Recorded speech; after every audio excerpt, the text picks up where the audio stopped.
Ujipinze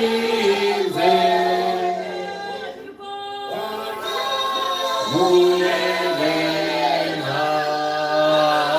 Rako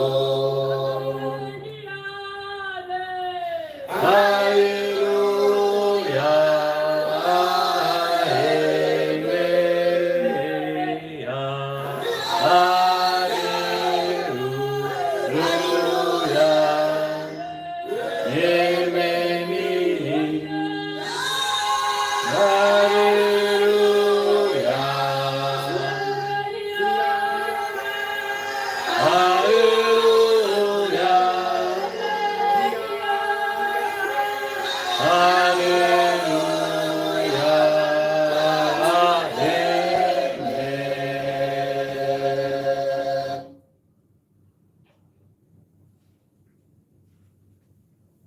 Kana tichifamba munzira ngatiratidze iwo kupenya. Kana tichifamba munzira ngatiratidze iwo kupenya. Kana tichifamba munzira ngatiratidze iwo kupenya. Tichifamba munzira ya Yesu. Kana tichifamba munzira ngatiratidze iwo kupenya. Hallelujah, hallelujah, hallelujah, amazangu.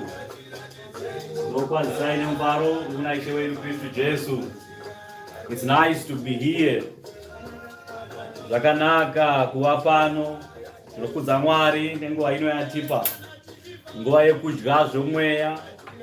Tichitenda kuna Mwari vatipa mumwe mukana. Kunge tichiungana saizvozvi. Nyama nemweya zviri pamwe chete. Tiri utano, tiri pautano. Pasina mumwe ari kurwara pakati pedu. Pasina mumwe washaika pakati pedu. Asi hama dzose dzakasimba. Tinotenda kuti hama dzose kwamuri kumativi mana enyika kwamunova muri, nyasha dzaMwari dzinemi uye mune utano saizvozvo, mufaro uzere kwamuri sekuzara kwawakaitawo kwatiri. Tinoshuwira kuti mufaro uri muna Kristu kwatiri uwedzerwewo nekwamuriwo ikoko kumativi mana enyika. Naizvozvo tinokudza iye wakakwegura pamazuva ake, iye wakatipa iro basa, iye wakatipa iyo upenyu. Naizvozvo Jehovha Mwari waIsraeri ngaakudzwe kubva zvino nokusingaperi. Tinokudzai She wamadzishe, Mambo wamadzimambo, muzita neropa rake takasunungurwa. Tinokudza mweya mutsvene waMwari, mweya wezvokwadi, mumwe munyaradzi watakapiwa. Nokuda kwake shoko evhangeriyo iyi tinoinzwisisa, nokuda kwake shoko evhangeriyo iyi tinoiparidza kuburikidza naiye. Ndiye unoziva zvose zvinenge zvasara. Ishe wedu achazadzisa kana achinge achiuya. Mweya mutsvene waMwari ngaakudzwe kubva zvino nekusingaperi. Azati ari Holy Ghost, azati ari chipoko, asi ari mweya mutsvene waMwari, mweya wezvokwadi, mweya mupenyu akabva kuvapenyu uye mugere navapenyu. Naizvozvo iye takamupiwa iye mumwe munyaradzi anoziva kuchema nekunyengetera kunodiwa naMwari, nekugomera kunodiwa naMwari pakunyengetera. Ndiye anoziva. Saka mweya mutsvene waMwari ngaakudzwe, ngaabatwe noutsvene hwake nokusingaperi. Zvino pane nhau yemuprofiti wenhema, pane nhau yekusatenda, pane nhau yekumhura nekushora mweya mutsvene waMwari. Chiprofiti chinenge chaprofitwa, vaprofiti vanoprofita vachishandisa mweya waMwari, vasingashandisi mweya yavo, asi vanoshandisa mweya yaMwari kuprofita zvaJehovha. Mwari anotaura nemuromo wake kuburikidza navaprofiti vake. Naizvozvo Mwari wakarati wakazviratidza pakati pavanhu, akaparidza shoko evhangeri kuburikidza nemweya mutsvene wake, akasiya atidzidzisa, akatipa simba rechiprofiti, tikaprofita pamusoro penyika, pamusoro pezvichauya, pamusoro pekuguma kwenyika. Zvose zvakaprofitwa naMwari achiburikidza nemweya mutsvene wake, vaprofiti vake. Akashandisa miromo yavaprofiti, akarongedza mashoko ake mukanwa mavo kuti atidzidzise zvichange zvichiitika, zvichange zvichiuya nguva yemberi, kuti tigare taziya kuguma kwenyika, tigare taziya tive neuchenjeri, kuti kana taziya tava neuchenjeri tikwanise kuwanikwa tichikunda miedzo yese ingauya kwatiri. Vakaropafadzwa vanoona zvemberi, vakaropafadzwa vanoona chiprofiti chemberi, vakaropafadzwa nekutenda kuti chiprofiti chinoitwa nowanikwa nekuzadziswa. Asi vakatukwa avo vasingatende chiprofiti, vakatukwa avo vasina kana mweya mutsvene kwavari, vakatukwa avo vasingatombonzwisisa zvomweya, vakatukwa avo vanobhendesa mweya nemashoko omweya, vakatukwa avo vanodyiwa netsanangudzo dzomweya. mweya mutsvene waMwari akauya kumunhu, akauya kumuprofita. Mweya mutsvene waMwari akati profita pamusoro paamai avo uti zvanzi naJehovha, profita pamusoro pababa avo uti zvanzi naJehovha. Mashoko iwayo haasi kubva kumuprofiti, mashoko iwayo haasi kubva pakati pavanhu, asi mashoko aya ari kubva kudenga kuna Mwari nemuromo waMwari. Asi vakawanda havatende kuchiprofiti chinoprofitwa. Vakawanda vanodyiwa netsanangudzo, kana tsanangudzo dzavadyawo chiyoka paye kuti zviro kwazvo chokwadi ndakaprofitwa nawiyi, asi nawiyi yavanofana kuzadziswa.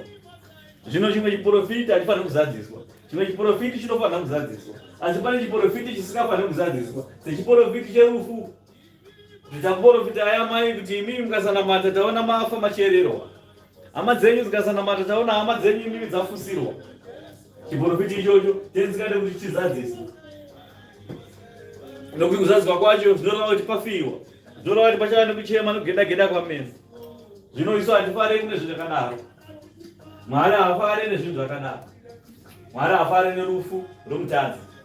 Mwari anofara nerufu remwana wake uyo waimunamata, vaishingaira kwaari, achimushumira iye, wakatendeuka muzita raBaba neMwanakomana neMweya Mutsvene. Ndiye chete anofadza Mwari kana achinge afa, haana kufa asi wazorora. Kana achinge azorora, Mwari anenge achiti mwana wako uya kumusha.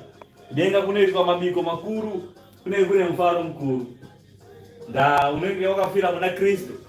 Asi zvino pane avo vanofira kunyika, nokuti zvichiprofita havadi kuzvinzwa, zvokuparidzwa zvishoko evhangeri havadi kuzvinzwa, zvaKristu Jesu havadi kuzvinzwa.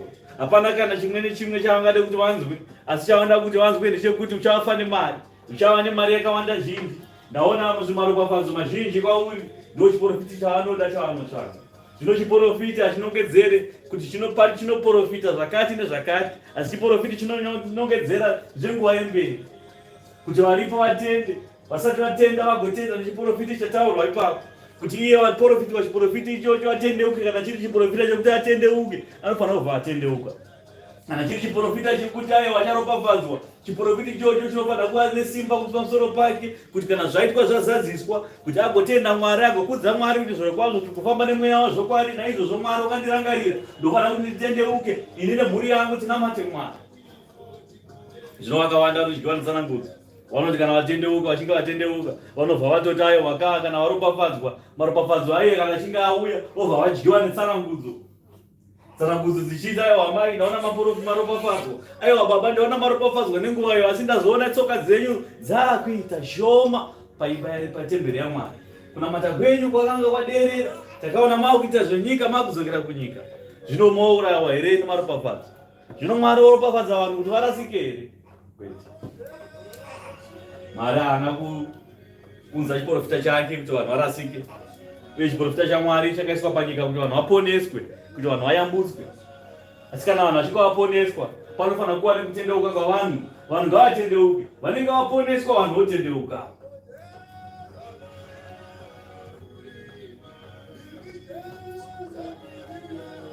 Chiprofiti chaMwari hachisi chekubhadharisa. Hakuna anofanira kubhadhariswa chiprofiti kuti anofanira kuti abhadhare mari, abhadhare something kuti chiprofiti chitaurwe pamusoro pake, kwete. Ukaona pachibhadhariswa chiprofiti ichocho mweya uri papa uzati uri mweya waMwari, unenge uri mweya wezvikwambo, mweya yevanhu vakafa, mweya yevanhu vakabikwa kuMarawi kuzasi, kun'anga dzekuzasi, vakabikwa ikoko, vakabva vachiona vachiti tinoona, iyo vakabikwa nemishonga. Hakuna chiprofiti chakadaro. Ukaona chiprofiti chakuda kubhadhariswa, hapana zvaMwari zviripo ipapo. Sumuka ipapo ubve utize neupenyu hwako hama. Chiprofiti chaMwari chinouya zvazvokwadi, chinouya pachena, chopiwa pachena. Hakuna anoita 1 on 1 ari munhu waMwari. Munhu waMwari hakuna anofanira kuita 1 on 1. Ukaona munhu waMwari akuita 1 on 1, obva watoziva kuti ndiyo mweya iya yakarehwa naIshe kuti tarirai pachava nemweya isiri yaMwari pakati penyu.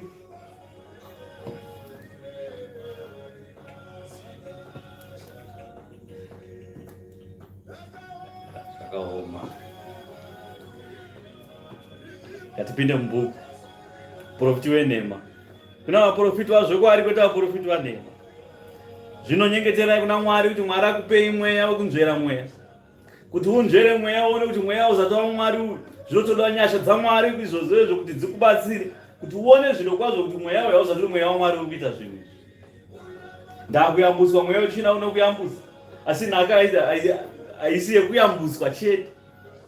Nyangwe ng'anga inokuyambutsa, nyangwe masatanisi anokuyambutsa, nyangwe Satani chaiye anokuyambutsa, asi nawo haizi yekuyambutswa chete. Ndani ngakuyambutsa wacho ane zvaanoda. Kana ari Kristu ada kuti utendeuke, ubve pakutadzira Mwari, kuti uite kuda kwaMwari, usvike Mwari, uye pasi pemurayiro waMwari chete ndozvoda Mwari.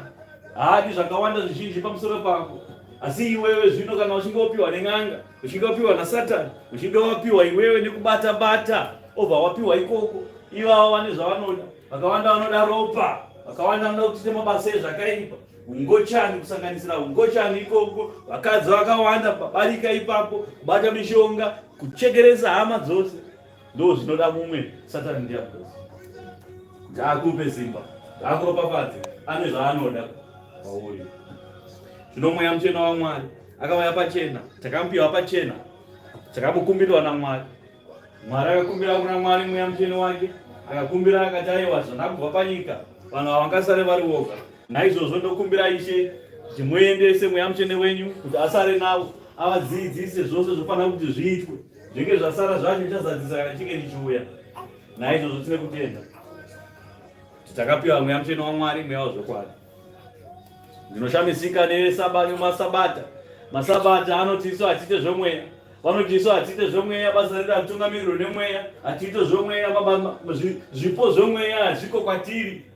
Kuroteswa hakuko, kutaura nendimi hakuko kwatiri, kuprofita hazviko kwatiri. Zvino tobva taona kuti zvino kana pasina mweya muchena waMwari, ibasa ripi kana kubatwa pano? Nokuti basa rese rinobatwa nemweya muchena waMwari. Kana zina basa rose rikasabatwa nemweya muchena waMwari, hapana basa ratiri kubata ipapo.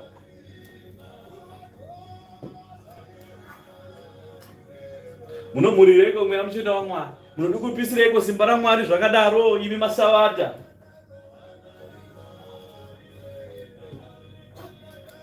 Chinozikanwa chete inawe yanzi ngatibate sabata, ndo chinozikanwa chete. Kana tazobata sabata tozoita seiko? Ko zvatisina zvipo zvemweya, zvatisina mweya wacho, togobata sabata zozodii? Muri kupera kubata sabata, ngori demhe ririkorera kuti ngwere, asi mukati hamuna chinhu. Ndambuka ndinofana kuita chinhu chinowanikwa seiko? Chinhu chinowanikwa nemweya muchena waMwari. Mweya muchena waMwari ndiye anofanira kuva pakati pevanhu. Basa rese rinoumbwa nemweya muchena waMwari. Zvino kana pasina mweya, ibasa ripiko ratinobata? Kana pano paJerusarema, kana pasina mweya muchena waMwari, dai mumwe nemumwe akafamba achienda kwake. Dai pasina munhu pano nhasi, dai basa harizati riri remweya. Asi zvino basa iri nderemweya. Zvariri basa remweya, zvose zvinoitwa zvomweya nezvipo zvomweya zvinogoverwa pakati pevanhu, kuti mweya muchena waMwari adziratidze pakati pavanhu. Chiprofiti chinoprofitwa, hope dzinorotwa, vendimi vanotaura nendimi, votaura nendimi, vanodudzira ndimi. Ndokunzi mweya muchena waMwari ari pakati pavanhu. Ndokunzi areka yaMwari iri pakati pedu. Tinogotaura seiko zveareka isi tisina mweya muchena waMwari? Togotaura seiko zvesabata kuti sabata nderini isi tisina mweya muchena waMwari? Isabata ipi yatiri kubata? Baba vedu ndevemweya, vanonamatwa mumweya nemuzvokwadi. Mumweya nemuzvokwadi, mumweya ndomumweya muchena waMwari. Kana usina mweya muchena waMwari, mumweya upi wamuri kusvika nawo pamberi paMwari? Ndakuna mumwe mweya wakatendera kusvika pamberi pake kunze kwemweya muchena wake neropa raIshe Kristu Jesu rakatisunungura. Saka ndapiko mazita ayo amunodana? Imi munodana Pio naDhamureta yekumasoro. Pio naDhamureta chii pamberi paMwari? Mweya upi? Mweya waniko iwoyoyo waGenasiyo naPio? Hakuna mweya wakadaro. Mumwe chete akakumbirirwa kudenga. Mumwe chete watakakumbirirwa naBaba. Vakatikumbirira Ishe, akatikumbirira mweya muchena waMwari kuti nemweya uyu muchaprofita, nemweya uyu muchaparidza shoko evhangeri, nemweya uyu muchajorodwa, mobarwa patsva, nemweya uyu muchamuswa muzuva rekupedzesera pese pavanhu vese pavachafa. Nyika ino paichaguma, tichamuswa zvakare nemweya muchena iwoyu. Saka hakuna mumwe mweya yatinofanira kumisikidzana pamberi pedu. Hakuna imwe mweya yatinofanira kufunga nayo pakati pekereke yaMwari. Areka yaMwari haingatakurwe nemweya yake yose isingazivikanwi kudenga. Mweya mizhinji yaiveko. Satani paaipinda muvanhu, achipinda mungirozi dzekudenga, achipinda achibuda achidhumanira mumusoro, waipinda mumweya dzakasiyana siyana dzekumusoro kudenga, mweya dzaMwari. achipinda imomo, achibuda, achibuda, kusvika vatumwa vekudenga vapfuwiswa naSatani Diabolos. Zuva rakakandwa pasi zvikanzi ukoyo nyika nenhamo, muchinda waitinetsa usiku nesikati wakandirwa pauri, une hasha chaizvo. Iye nevatumwa vake nengirozi dzakapanduka Satani paakapandukira Mwari. Ngirozi idzodzo ndidzo dzakauya panyika pano, dzakawanda dzakawira makomo, dzikazviti isu tiri mhondoro. Dzimwe dzikawira munjuzu, dzikawira mumarwizi, dzikati isu tiri manjuzu, vakataura chiti isu tiri machembere. Iri mweya yakadzingwa kudenga, yakadonha kudenga, pakadonha Satani. Vanhu vakanamata vachiti aiwa ndiyo imweya iyi ndiyo inotisvitsa kuna Mwari. Vanhu vakatenda kuna izvozvo, vabva vatenda kuna izvozvo kuti aiwa mugomo mune mweya irimo inogara makomo, mweya yamadzisekuru namadzitateguru edu. Vakatenda kumweya yakafa yemumakomo, vakaradza kutenda kumweya mutsvene waMwari watakakumirirwa kudenga. Vakati aiwa isu tine wedu watainamata ana musika vanhu, tine wedu watainamata makomo, wataiombera maoko tichiisa bute nedoro richidirwa pasi. Vakatenda kuna izvozvo, asi zvizati zviri zvemweya mutsvene waMwari izvozvo. Ndezvemweya yakadzingwa kudenga ikagara makomo. Vakaniombera kumachembere, vakaenda kumanzizi, vakasvibisa nzizi dzaMwari, vachidira doro munzizi, vachikanda maswiti, vachiita marituals avo emachembere mumvura dzaMwari dzakasikwa naMwari. Vakati aiwa manjuzu aya ndovachatisvitsa kuna Mwari, ndokutenda kwedu ikoku. Vakatenda kune mweya yakafa, mweya yakadzingwa kudenga, mweya yemachembere ikadziri machembere. Vamwe vakati yekukoka mweya iyoyo, vakaikoka pamisha, vakabika doro, vakaisa fodya pasi. Vakati aiwa ndiyo mudzimu yedu yamadzitateguru edu akafa kare anotichengeta, zvino vauya madzoka mumusha vakunzi svikiro. Vamwe vakati ragombwe, vamwe vakati ndiri homwe. Iri mweya yakafa yose iyoyo, iri mweya yakadzingwa kudenga naSatani Diabolos pamwe chete naye. Vanhu vakatenda kumweya dzose idzodzo. Zvino kana totaura zvemuprofiti wenhema, hatikotaura chete kuna ana papa vemapentekosti, tichitotaura nen'anga chaidzo nemagombwe nemadzitateguru enyu ayo ane mweya yakafa. Vese maprofiti enhema vanotaura ndiri gombwe, vanotaura kuti hanzi ndiri svikiro. Mweya yose iyoyo yenhema. Zvino mweya yenhema ichasvika pakuparadza. Nyika ino iri kunoguma, nyika ino iri kuenda kumagumo. Zvino muprofiti wenhema iye achatorwa, iye wakandwa mugomba rakadzika-dzika, pamwe chete neiye wakamupa simba. Ndapa nechikara chinopa muprofiti wenhema simba kuti chiprofite chishandisa mweya iyoyo. Saka mweya iyoyo ndo mweya yakaonekwa ichisamatachka. Muprofiti akatarisa, ndiprofiti Zekeri kana ndiprofiti Dhanieri akatarira, ndakaramba ndakatarisa, ndikaona chikara chakanga chiripo, asi chikara chimukamwa macho maibuda kukange matachka, achibuda matachka matema achienda panyika. Zvikadudzirwa zvikanzi matachka iwayo ndo mweya yezvakaipa inenge ichienda pakati pavanhu ichienda munyika. Ndo mweya yemanjuzu, ndo mweya yesvikiro, ndo mweya yemagombo enyu, ndongo mweya yemaancestor enyu. Vakafa vanodeiko pakati pavanhu? Vakafa vanogodeiko pakati pavanhu? Vakafa ngavaende kumarinda, vamirire nguva yekuguma kwenyika, vamirire nguva yekutongwa kwenyika. Mumwe nemumwe achatongwa nezvaakabata, nevakamutswa kwakafa vachiuya kuzotishusha pano, vachiti tisu maancestor. Vese ivavo vachatongwa nemhosva yekuukwa kwavo kwakaita. Munhu ari kunzvimbo yakanaka haangadzoke pano panyika yakatukwa. Anenge ari panzvimbo yakanaka, kudenga kwakanaka, akazorora. Ukaona anodzoka panyika chidze, taona sekuru, ndaona madzitete vadzoka kubva kwakafa, ari kuHadesi. Mweya iri kuzungaira panyika, yakaukwa, yakafa isina kunamata, yakafa isiri muna Kristu. Ndaya kungoukwa nen'anga dzose, akudzidzira kuuka, ndanga kuuka tete wako iwewe, akudzidzira kuuka, ndanga kuuka hama yako iwewe, ndiyo ndanga kuuka kubva kwaro kwakafa kumarinda uko. Mweya yake yobva yamuka kutambudza vana vevanhu panyika.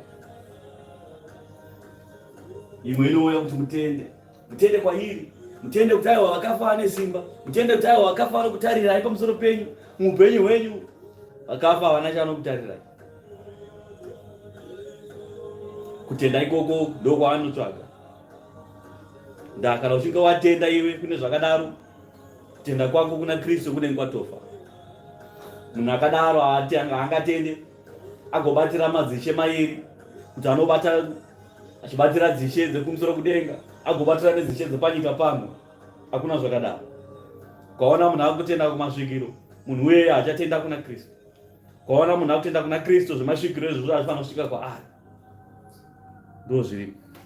Kandivhuri neavhura basa muPisarema 14. Vanhu vose vakashata. Vanhu vose vakashata. Hapana akanaka pakati pavanhu.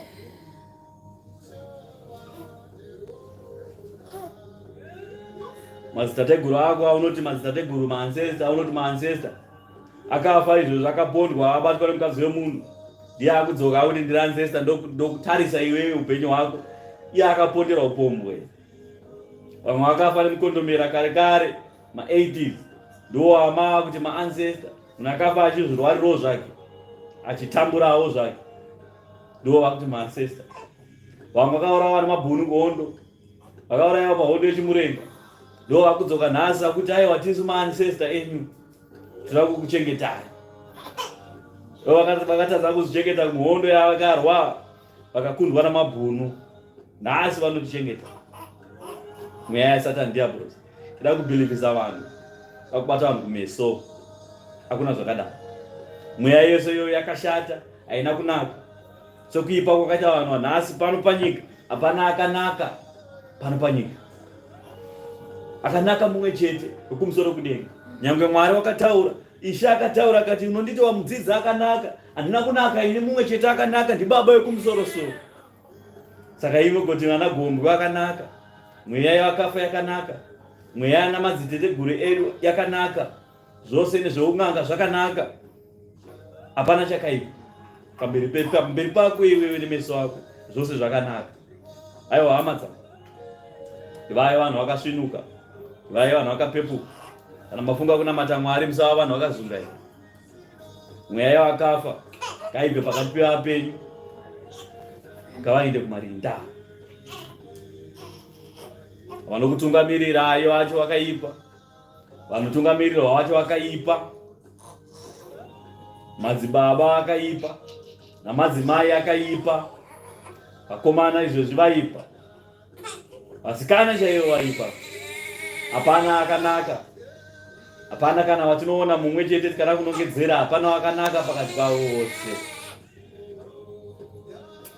Vanodzingidzana nemhepo.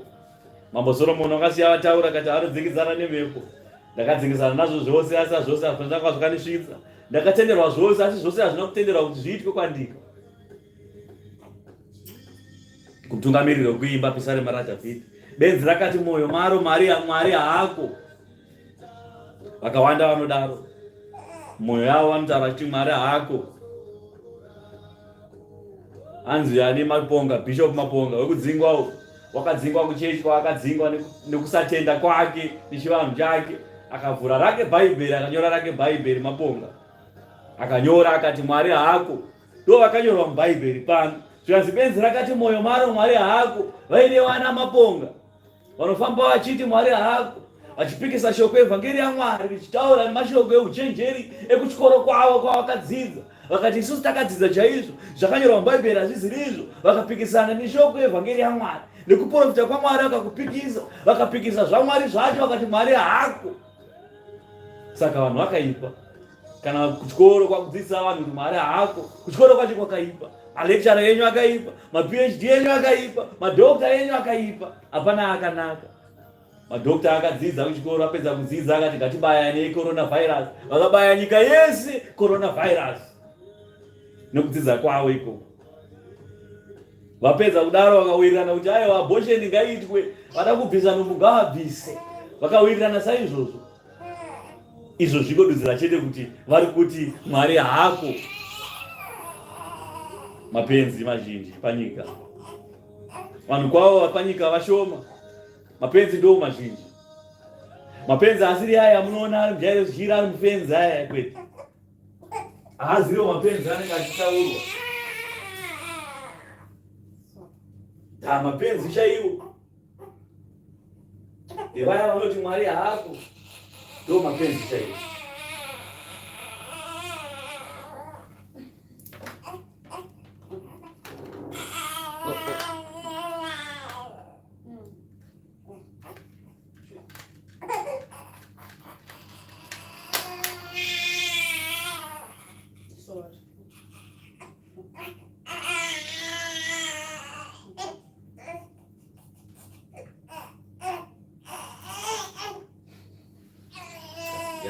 hiyo. Katigopeza basi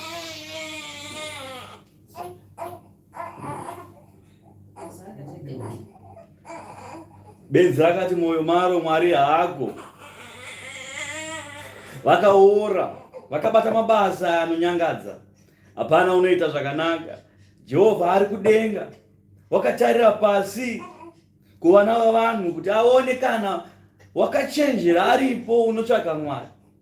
Vakatsauka vose, vakasvibiswa pamwe chete, hapana unoita zvakanaka kunyangwe kuno mumwe. Vanongotadzirana pese pose.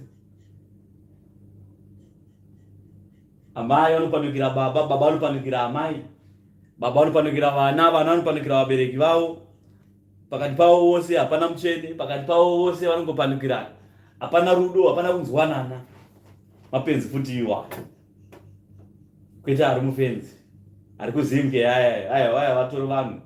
Imi ndimi muzati muri vanhu, ndimi mapenzi. Ukatoona usikatonamata Mwari usina chechi yaunopinda, uri rimwe rebenzi rataurwa pano. Unoti Mwari haako. Unoti upenyu unongorarama chete kuti tikangodya tikarara tikamuka tomuka, zvatofamba, tomwa doro, tafodya nembanje zvose, tobata nemutoriro. Upenyu huchitofambika saizvozvo, uri rimwe remapenzi. 4 number chip. Ko vaiti vose vezvakaipa havane zivo here? Ivo vanodya vanhu vangu sevanodya chingwa. Vanodya vanhu vangu sevanodya chingwa. Half bread yaunodya iya patii, mudyiro unoita half bread iya une nzara, ndo mudyiro unoita vanhu vaMwari navaprofiti venhema. Mudyiro unoitwa vanhu vaMwari nevose vakaipa vanozviti vakachenjera still vakadzidza ma-PhD, madokta, vakakubaya makorona, makungofa, makungorwara zvingazwisiki, ma-abortion left right center, vanhu vari kubvumidzwa kungoita ma-abortion pavada. Ngochani dzichita zvadzinodawo neguko kuti ana baba musaiva ana baba, itai ana mai, ana mai musaita ana mai, itai ana baba. Poshaikwa anozvara rimwe dzinza, svika dzinza rose rapera. Chinondishamisa ndechekuti ngochani dzacho dzinoti aiwa izvozvo murume ada mumwe murume, mukadzi ada mumwe mukadzi, asi vanozoda mwana pakati pavo, vozoda kunotenga vana kuti vaise vana pazvinhu zvavo zvakafa. Kana izvi zvibvumidzwa zvokuti murume adane nemumwe murume, saka munogoda mumwe, mudazoda kutenga mwana wekutenga sei? Baraika mega. Ndopaunoona kuti confusion. Hapana zvaMwari zvakadaro. Idzidziso nekakadzidziswa iyoyo nevamwe mapenzi anoti Mwari haako.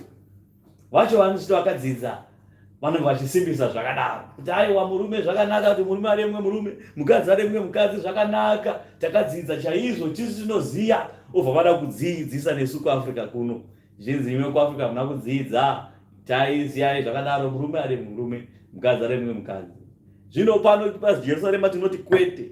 Pano paAfrica tinozviramba izvozvo toti kwete. Zviri nani nyika yacho igume, zviri nani nyika yacho igume zvachose, pano kuti varume vadana nevamwe varume, vakadzi vadana nevamwe vakadzi, vachigochata vagoita muchato. Kwaona chechi chichatisa ngochani, ziya kuti hamuna mweya waMwari imomo, hapana zvaMwari zviri kuitwa. Ndo vaya vatataura vanenge vachiti Mwari haako, ndavanenge vachiti vanoziya. Ndimamwe amapenzi iwayo. Kuvaiti vose vezvakaipa havane zivo here? Ivo vanodya vanhu vangu sevanodya chingwa, vasingadani kuna Jehovha. Vakanga vachitya zvikuru ipapo, nokuti Mwari unogara parudzi rwavakarurama. Munonyadzisa zano romurombo, asi Jehovha ndiye mutiziro wake. Dai kuponeswa kwavaIsraeri kwaibva paZioni. Kana Jehovha achidzosa vanhu vake pakutapwa, ipapo Jakobho uchafarisisa kwazvo naJerusarema uchafara.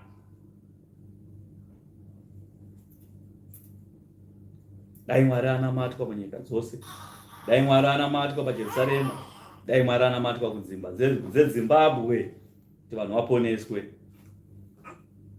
Ruponeso rusvike pakati pavanhu, zvakaipa zvose vanhu vasiye, ndakuguma kunosvika. Benzi chete ndo runoti hapana kuguma kwenyika. Benzi ndo runoti Mwari haako. Zvino vanotaura vachiti hanzi chiprofiti chaMwari chakanyorwa mubhaibheri mubhuku iri chichaitika ndechenguva yemberi ndechenguva yemberi isingazikanwi. Isu tenge tafa, saka tisiyei titadze tiite madiro aJojina nhasi. Ndazvizavi zvinhu zvenguva yedu. Ndemamwe amapenzi ayo.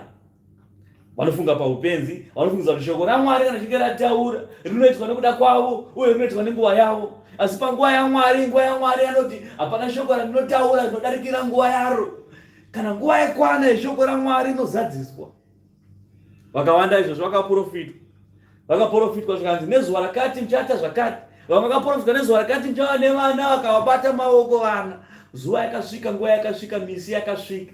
Vamwe vakanga vakasungwa nengetani dzaSatani Diablos. Mwari akataura kuti sununguro yako icharatidzikira, ichaonekera. Naizvozvo nguva yakati yakwana vakasunungurwa, sununguro yavo ikauya pamusoro pavo. Vamwe vairwara chaiko, vairwara muropa ravo, asi Mwari akaprofita akataura achiti pachiprofita chake, ndaona mapora, ndaona musina kurwara muchararama chaizvo kudarika vose. Asi nanhasi izvozvi vapenyu vari pakati pedu. Shoko raMwari rinozadziswa uye rinogara nekusingaperi. Munhu akafa nhasi anokwanisa kumutswa neirori shoko. Ari mumarinda, ari mukofini chaiye, anotonzi muka. Kana Mwari ataura anomuka munhu. Zvinoitwa nemisi nenguva. Hazviitwa kufadza iwe nemeso ako. Meso ako nekundangariro dzako dzakafa, dzakaora. Unoti Mwari haakwe iwe. Vese vakamutswa kubva kwakafa. Vese vakaporeswa kubva pakurwara kwavo. Minana yose yakaitwa, nezviratidzo zvose zvakaitwa kuti vanhu vatende, zvakaitwa kuti zvinyorwe mubhuku, kuti kana zvanyorwa mubhuku kana tazviverenga tigotenda kwazviri. Handisipo, asi totenda pane zvatakaverenga. Tinenge tichitenda kuti Mwari ariko uye bhuku iri nderazvokwadi. Muprofita Ezekieri unotaura paEzekieri 12, mavara makuru varipo. Vaprofita venhema vanotukwa. Zvino shoko raJehovha rakasvika kwandiri richiti, mwanakomana womunhu, shumo ndeiko yamunayo munyika yaIsraeri inoti, mazuva anoramba achiwedzerwa, asi zvakaoneswa zvose hazviitiki. Naizvozvo vaudze uti, zvanzi naIshe Jehovha, ndichagumisa shumo iyi, havangazoibati. Nayo iri shumo pakati paIsraeri, asi uti kwavari, mazuva ava pedyo nokuita kwezvose zvavakaoneswa.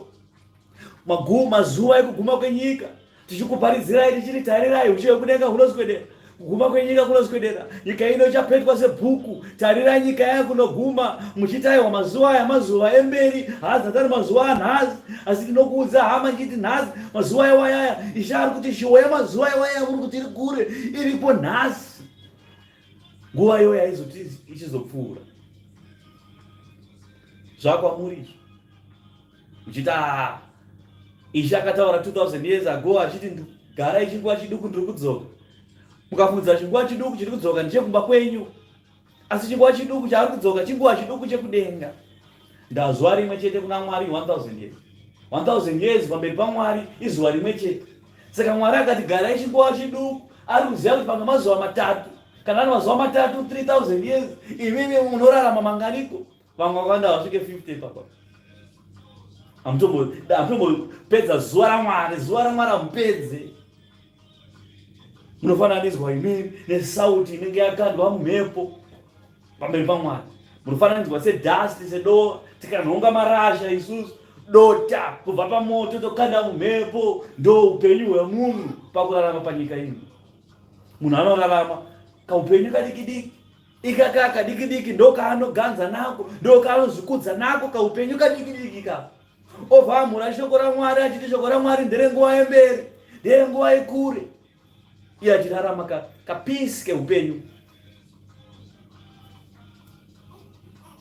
Zvokuti tikada kusamenzanisa kuti 1000 years i 1 minute pamberi paMwari, 1000 years i 1 minute pamberi paMwari. 1 minute yacho izuva rimwe chete rokuti 1000 years mumakore aMwari. Iwewe haulaste 1 second, tikakubata tokusa mhepo 1 second watopera. 1 second youdza minute kuti iwe uri mudiki. Mudiki ndiani? 1 minute kana kuti 1 second. In fact 1000 years zacho asitombori 1 minute futi. tongoti iwo 1 hour 1 second ovati 1 hour mudiki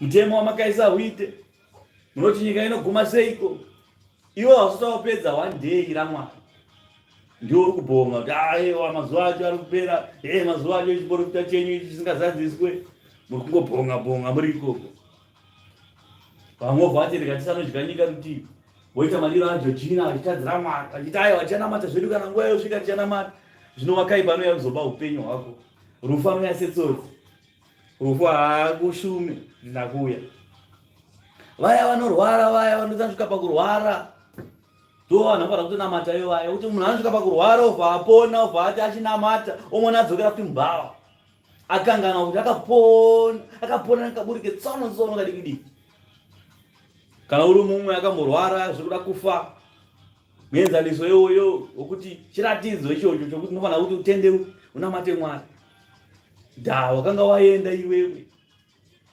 and next time vari kuzoya rufu padho pakachigogodzera ari kuenda newe apa wakaitirwa nyasha Mwari akakuitira nyasha hama dzako dzakanyengetera dzikanamata Mwari akaona kuti zvimwe angatendeuka Mwari akakuitira nyasha asi zvino wakaramba kutendeuka ukaramba wakadaro hama yangu amena kandite chimhanya nayo nguva dzafa zvanzi naJehovha naizvozvo vaudze kuti zvanzi naShe Jehovha ndichagumisa shumo iyi havangazobati nayo iri shumo pakati pavaIsraeri asi uti kwavari mazuva ava pedyo nokuitika kwezvose zvakaoneswa nokuti pakati peimba yaIsraeri hapangazovi kuoneswa kwenhema kana kuuka kunobata kumeso nokuti ndini Jehovha ndichataura neshoko randichataura richaitika haringazononoswi nokuti pamazuva enyu iwe imba ini ndinomukira simba ndichataura shoko nokuriitawo ndo zvinotaura Ishe Jehovha shoko raJehovha rakasvikazve kwandiri richiti mwanakomana womunhu tarira veimba yaIsraeri vanoti zvaakaoneswa ndezvamazuva ari kure kure anozouya unoprofita zvenguva dziri kure kure naizvozvo uti kwavari zvanzi naShe Jehovha hakuna shoko rimwe ramashoko angu richazononoswa asi shoko randichataura richaitika ndo zvinotaura Ishe Jehovha hapana mashoko achapfuura hakuna shoko raMwari chiprofita chebhuku iyi chiprofita kwebhuku iyi hapana chichazodarika chisina kuitika chisazoitika mubhuku iyi zvekuguma kwenyika zvekuya kwechikara zvekuya kweminembo ichanyorwa 666 zvekuguma kwenyika zvekupisa kwezuva zvehosha panyika zve1000 years zvichagarwa navanhu vachitambura pano panyika zvose zvichaitika izvozvo ende hazvizopfuura zvisina kuitika Mwari wataura tinotenda kuna ataura wataura ndiye ane simba uye wataura shoko rake harizofira kawiri pasi tinovhara nazvakazarurwa 19:11 mukati mavari makuru aripo Kristu nokunda chikara nemuprofiti wenhema zvino muprofiti wenhema tamuona kuti ndiani muprofiti wenhema ndiye anoparidza shoko achiti ndibhadharei ka something nokuti ndaprofiti ndiye wakanouka mweya anoshandisa mweya yakafa ashandisa mweya yemushonga nemweya yezvikwambo kuti aprofite vanhu achiprofita pakati penyika ndiye vaya vanoparidza shoko evhangeri yakarasika vachiita nharo dzesabata kuti batai sabata asi vasina mweya mavari vose vanobata basa raMwari vasina mweya muchena waMwari vose vanobata basa raMwari achidana kuna Pio naDhambreta vaprofiti venhema vese ivavo ndo vachaparadzwa naKristu 11 namba inoti ipapo ndakaona kudenga kwakazarurwa ndikaona bhiza jena naiye wakanga agere pamusoro paro wakanzi wakatendeka wazvokwadi unotonga nokurwa zvakarurama meso ake akanga akaita semurazvo womoto pamusoro wake pakanga paine korona zhinji wakanga aine zita rakanyorwa risina kuzikanwa kana nomunhu asina iye bedzi wakanga akapfeka nguo yakanyikwa muropa zita rake rinonzi shoko raMwari hondo dzokudenga dzakamuterera, dzakatasva mabhiza machena, dzakafuka mucheka wakanaka, muchena usina kana tsvina. Mumuromo make makabuda munondo unopinza kuti arove marudzi nawo. Uchaafudza netsvimbo yedare, unotsika chisviniro chehasha dzokutsamwa kwaMwari Wamasimba Ose panguo yake. Napazvidya zvake pakanga pakanyorwa zita rinoti Mambo wamadzimambo naZhe wamadzishe. Zvino ndakaona mutumwa amire muzuva, akadanidzira nenzwi guru achiti kushiri dzose dzinobururuka pakati pedenga, uyai, uyai muungane pachirayiro chikuru chaMwari, kuti mudye nyama yamadzimambo nenyama yaakuru navakuru nevane zviuru zvamazana, nenyama yavane simba, nenyama yamabhiza nevatasvi vavo, navakasungwa, navaduku, navakuru. Nyika iri kudyiwa iyo, kurohwa, pachafiwa, pachanogera kwamene. Vaprofiti venhema vakaprofita nhema, vakaparidza nhema, nevakatenda nokugamuchira nhema, vakadzitenda kwadziri, vakadziteera. Ukaona iwe uchiti kuna papa wemupentekosti akapema bvudzi, akabata maiki achiti I am your father, zvakuti ane mweya wenhema. Iwewe uri kutenda kuna izvozvo, mese muri papo ndimi mucharohwa, ndimi muchakokerwa shiri kuti kadziuye dzidye vana vapapa. Hakuna vamwe baba pamberi pedu kunze kwaBaba wekumusoro kudenga. Hapana mumwe murume pano panyika watinofanira kupfugamira chinamata chikudza, kwete. Mumwe chete wakatifira ndiKristu. Pakati pedu naKristu hapana mumwe kunze kwaKristu nemweya mutsvene waMwari. Hapana zvimwe, hapana Pio, hapana kana Dhamreta ipapapa, hapana kana Ignatio ipapapa, hapana kana midzimu namashavi, hapana kana mbuya nehanhu akasikana, hapana kana kaguri, hapana kana manjuzwa, hapana kana mashavi kana madhimoni pakati apo. Direct contact. Zvino wose anouya neimwe nzira, izatiri nzira iyi ndio muprofiti wenhema newakatenda nhema, ndio vachakokerwa nemutumwa akamira muzuva achiti kushiri dzenyika, uyai mudye nyama yavakuru navadiki, yamadzimambo nevakuru vezana, uyai mudye nyama iyi.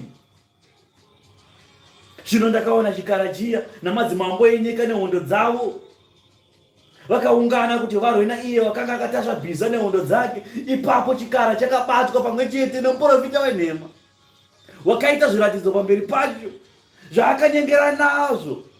Vaya vakapiwa chiratidzo chechikara navavainamata mufananidzo wacho, vakapiwa mufananidzo wechikara, vakapiwa 666 pahuma dzavo, nevakatenda kuti chikara vakachinamata, vakanamata chifananidzo chechikara, vose vachange vachiparadzwa. Ava vaviri vakakandirwa vari vapenyu mugomba romoto unofuta nesufeni. Vakasara vakaurawa nomunondo waiye wakanga akatasva bhiza.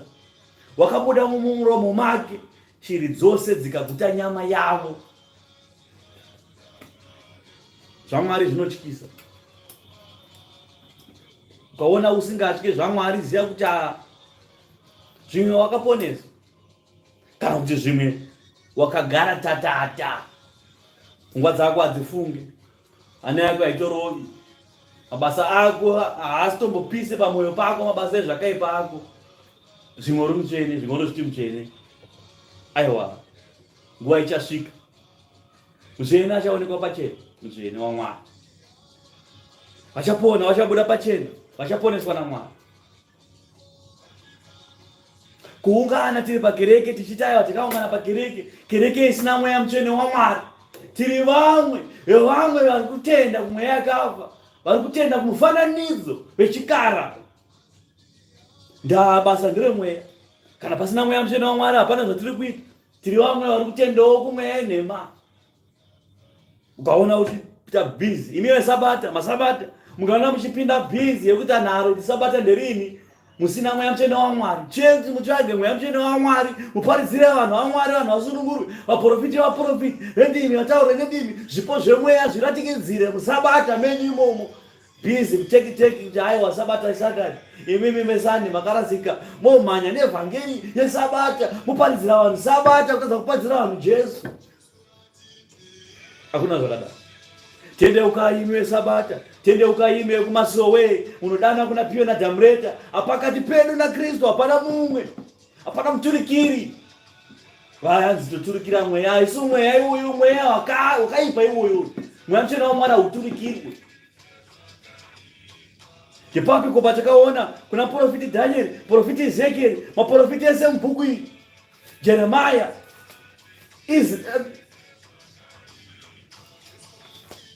profiti Ezekiel, profiti Daniel, vese ava, profiti Jeremiah, vese maprofiti aya hapana akaturikirwa nemweya, kuti hanzi akaende muturikira aiturikira mweya. Saka imi munozviona kuti ndozvinoratidza kuti mweya uyo ndo imwe yemweya nemakaii. Ukaona uchienda kumasowe, uchienda kuchechi yemapostori, kuturikirwa mweya, ziya kuti igombo iwe kuturikirwa. Hakuna mweya waMwari wakadaro. Tendeukai hama dzangu, nguva ichiri pedyo. Tendeukai nokuti mashoko aJehovha anozadziswa. Nyika ino iri kunoguma. Ushe hwekudenga hunoswedera. Ishe akataura akati tendeukai, tarirai ushe hwekudenga hwaswedera. Naizvozvo ndinokuparidzirai neiroro rimwe chete. Tendeukai hama dzangu, tendeukai. Ushe hwekudenga hunoswedera. Ndodzokoresa shoko raIshe rine simba. Tendeukai hama dzangu, ushe hwekudenga hunoswedera. Tendeukai. Shoko raMwari rinozadziswa nekukurumidza. Musataure mwoyo menyu muchiti ndaingova yemberi. Mwari azviramba izvozvo akati ndichazviita nhasi kuti zvisadzikiswe nhasi. Saka izvezvi ndichipedza kuparidza Mwari akwanisa kupedza nyika nhasi. Kana kuti mangwana chaiyo titoti tada kuti timuke, Mwari ovati zvapera, zvakwana. Ishe paakaenda 2000 years ago akati tarirai ndikuenda chinguva chiduku ndiri kudzoka, sarai muchinamata ushe hwekudenga hwaswedera. Imi mune muchingoti aiwa ndenguva yemberi, ndenguva yemberi. Asi iwe kaupenyu kako kadikidiki so ndikati 2 seconds yekaupenyu kako kawararama pano panyika, haudi kunamata Mwari, haudi zvaMwari, haudi kudzwa zvaMwari. Da kungorarama iwe seshiri. Shiri dzikange nani dzinonamata Mwari, dzinokudza Mwari, ndadzinomukira makisembe dzichikudza Mwari wekumusoro-soro.